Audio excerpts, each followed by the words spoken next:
बिस्मिल्लाहिर्रहमानिर्रहीम, अस्सलाम वालेकुम। Welcome back to my channel. तो कैसे हैं आप सब? उम्मीद करती हूँ कि आप सब ठीक होंगे, खुश होंगे। और ये देखें, आज मैंने बनाई है खीर, बहुत ही टेस्टी, जैसा कि आपको नज़र आ रहा है। जितनी ये दिखने में खूबसूरत है, इतनी ही खाने में इसका फ्लेवर इतना ज़बरदस्त था कि आप सोच भी नहीं सकते। बहुत ही इजी है इसको बनाना, और घर में जो इंग्रेडिएंट्स होते हैं उन्हीं से बनाई है, कोई चीज़ भी एक्स्ट्रा नहीं है जो मैंने बाहर से मंगाई हो। तो ये देखें, ये चीज़ें आम जो घर में नॉर्मल हमारे पास अवेलेबल होती हैं। चावल हैं 3-4 टेबल स्पून भिगो के रख दिए थे, और इनको इस तरह से मसल दिया है, और इस तरह से इनको तोड़ दिया है। कोई भी चावल आप इस्तेमाल कर सकते हैं, टोटा चावल किसी भी किस्म का, लेकिन इसको भिगोना लाजमी होता है। अगर आपको इस तरह से पसंद नहीं है तो आप इसको पीस भी सकते हैं, पेस्ट भी बना सकते हैं, लेकिन ये बहुत ही ईजी तरीका है, कोई भी मसला नहीं होता है। गाजरें हैं, सर्दियों का मौसम है, मिक्स सब्ज़ी अक्सर हर लोगों के घर में बनती है, तो गाजरें वगैरह अवेलेबल होती हैं। तो ये देखें जी, गाजरें ली हैं 2 अदद। तो इनका जो रेड पार्ट है वो मैंने इसका कद्दूकश कर लेना है, वाइट वाला नहीं डालना। तो इसको तमाम गाजरों को मैंने इस तरह से ग्रेट कर लिया था, और पहले हमने तमाम चीज़ें रेडी कर ली हैं, उसके बाद मैंने जो है रेसिपी स्टार्ट की थी। तो ये देखें, ये है तकरीबन 1 किलो से ज़्यादा दूध लिए है। फ्रेश दूध था जो अक्सर हमारे घर में मौजूद होता है, गाय का या भैंस का। तो ये देखें, अच्छे से इनको पकाने के लिए छोड़ दिया है। जब बॉयल आना स्टार्ट हुआ था तब मैंने चावल ऐड कर दिया था, फिर इसको मैंने बार बार लगातार चलाते हुए मैंने इसको पकाया था, ताकि चावल जो हैं गुठलियाँ ना बने। और थोड़ी देर इसको चलाया था, फिर बाद में मैंने इसको लो फ्लेम पे छोड़ दिया था। तो ये देखें, काफ़ी देर ये पकता रहा था। पकाने में इसको तकरीबन मुझे 45 मिनट लगे थे पूरी खीर को बनाते हुए, लेकिन बहुत ही ज़बरदस्त बनी थी।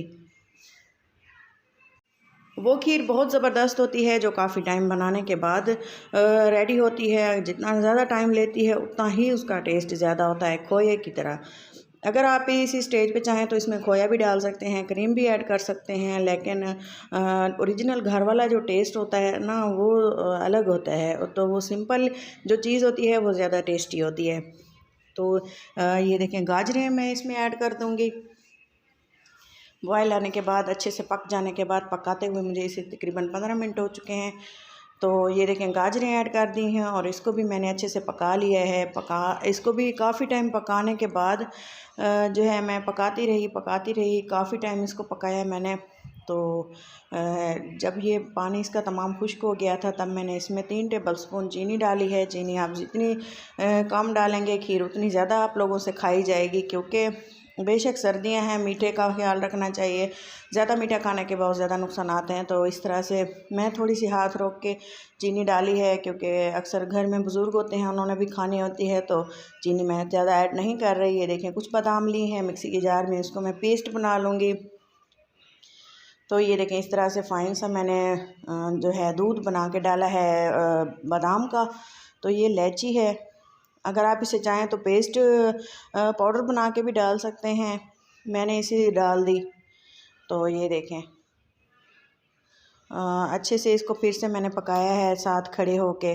काफ़ी टाइम लगा था, लो फ्लेम पे इसको पकाया है। चावल भी खुद ही मैश होते गए थे, बिल्कुल ही फ़ाइन सी हमारी खीर रेडी हुई थी, बाज़ार से कहीं ज़्यादा बेहतर।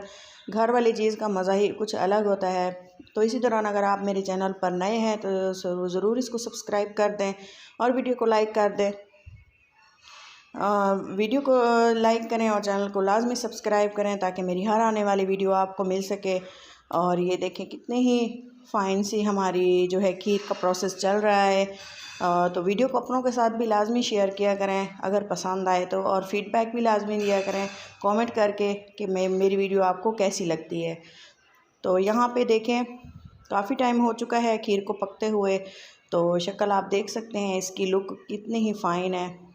तो काफ़ी टाइम हो गया इसको पकाते हुए, और थोड़ी सी हम इसको मज़ीद इसको गाढ़ा करेंगे। तो इसके बाद हम इसकी नेक्स्ट जो है वो आपको बताएंगे कि इसका हमने क्या करना है।